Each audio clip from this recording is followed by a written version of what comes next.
and welcome to the session on preventive measure for electrical accident and steps to be taken in such accidents. Let us begin with the session. Let us now look at the objectives of this session. At the end of this session, you will be able to define an electric shock, define the effects of electric shock, define actions to be taken during electric shock to treat the victim, define safety measures around electrical equipment, disconnect a person from a live electric wire. First, let us understand what an electric shock is.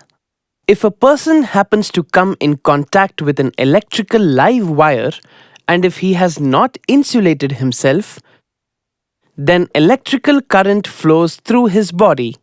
Electric shock may turn out to be hazardous to some parts of the human body and sometimes even to the life of the person.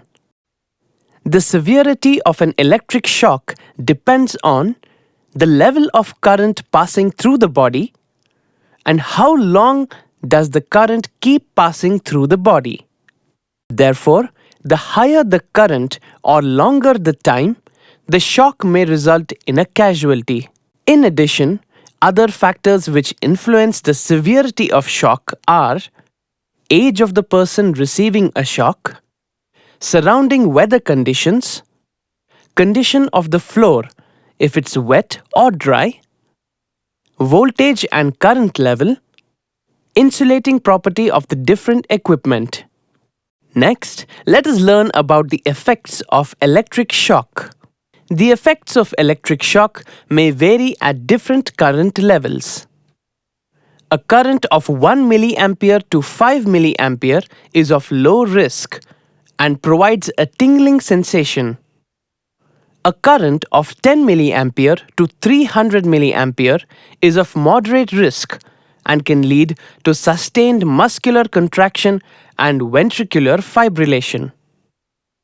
A current of 300 milliampere and above is of high risk and can lead to defibrillation and burns. The effect of electric shock at very low current levels of 1 milliampere to 5 milliampere may only be an unpleasant tingling sensation.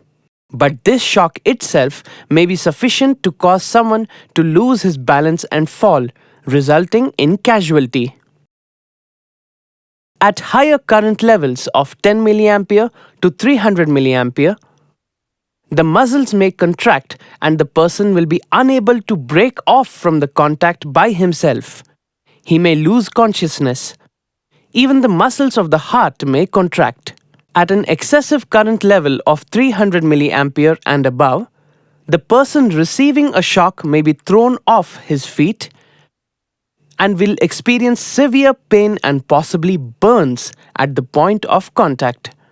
This, in most cases, is fatal. Let us learn about actions to be taken in case of an electric shock. If the victim of an electric shock is in contact with the supply, choose the appropriate non-conducting material to release the person from electrical contact, such as wood or rubber. Switch off the electric power, insulate yourself, and pull away the person from the electrical contact. Or, remove the mains from the electric plug. Avoid direct contact with the victim. Wrap your hands using dry cloth or paper if rubber gloves are not available. Instead, break the contact between the victim and the electric source by using an insulated tool such as a dry wood log. Another alternative is to stand on some insulating material such as dry wood, rubber, or plastic or whatever is at hand to insulate yourself and break the contact by pushing or pulling the person or the cable, equipment, or point free. Ensure your personal safety with utmost priority. If the victim is working on a pole or at a raised place, take suitable measures to prevent him from falling or at least ensure that his fall is safe. Now, let us look at the treatment to be given for the victim of electric shock. Cover the burnt area with a sterile dressing. Get a doctor's help to treat him as quickly as possible. If the victim is unconscious after an electric shock, immediately prepare to give him or her first aid. Ensure that the rescuers are well trained in first aid. After that, immediately send him for medical treatment. Next, let us learn about the safety measures related to electrical equipment. Only qualified trained persons should do electrical work. Do not work on live circuits. If unavoidable, use rubber gloves, rubber mats, etc. Use wooden or PVC insulated handle screwdrivers when working on electrical circuits. Do not touch bare conductors. Stand on rubber mats while working or operating switch panels, control gear, etc. Now, let us learn about the procedure for disconnecting a person from a live supply. Observe the person receiving an electric shock. Interpret the situation quickly. Remove the victim safely from the live equipment by disconnecting the supply or using one of the items of insulating material. Move the victim physically to a safer place. Check for the victim's natural breathing and consciousness. Give first aid by trained rescuer based on the condition and immediately send the victim for medical treatment. The precautions to be taken while handling a victim have already been discussed earlier.